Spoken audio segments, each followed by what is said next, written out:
Partia Demokratike do të rikthehet në çadrën përpara kryeministrisë, siç është prelemëruar prej ditësh. Megjithatë, ndryshe nga Lulzim Basha, protesta nuk do të jetë e përditshme, por vetëm një herë në javë. Kryetari i PD Sali Berisha zbuloi një pjesë të skenarit në komunikimin e tij me ndjekësit në Facebook, ku e cilësoi atë një parlament përpara godinës qeveritare. Shkak sipas tij është fakti se PD nuk lejohet të flasë në kuvend. Protesta e ditës së hënë do të hapim aty një foltore, një parlament. Në 10 seanca opozita është lejuar të debatojë vetëm në një seancë. Para këtij bllokimi të plot, hapim foltoren parlamentare qytetare përpara kryeministrisë, një herë në javë, ku deputetët dhe qytetarët do të thonë zërin e tyre. Protestat të tjera po projektohen, por do të thirren në një kohë të përshtatshme, tha Berisha. Kreu i PD gjithashtu reagoi edhe për deklaratat e kryeministrit Rama për mungesën e disa ilaçeve të trajtimit të sëmundjeve të rënda. Ai akuzoi Ramën për papërgjegjshmëri dhe shpërdorim të fondeve publike, duke theksuar se të gjitha ilaçet e munguara nuk do të kushtonin as 1/5 e shpenzimeve personale të Ramës. Sot në mënyrën më të papërgjegjshme dhe më unike në botë u deklaronte qindra e qindra të sëmurëve me sëmundje të rënda, familjeve të mira të tjerëve që nuk janë më,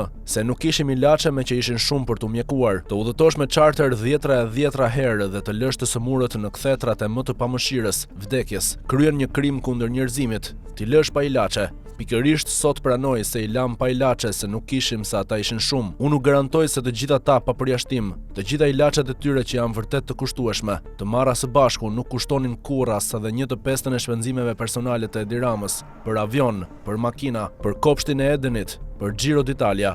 As 1/10, por natyrisht, njerëzit shumëzohen me zero përpara interesave të verbra të pushtetit tënd, tha Berisha. Berisha akuzoi qeverinë dhe Ministrinë e Shëndetësisë për vjedhje dhe tregti me ilaçet, duke ju referuar gjetjeve të KLSH. Ai u shpreh gatshëm për debate dhe pyetje nga qytetarët, ndërsa i quajti deklaratat e Ramës mashtrime dhe qeverisjen e tij të papërgjegjshme. Sot ai në shpirt kazmërisë, si për t'i prekur, ju rikujtoi qytetarëve eksperiencën e tij personale.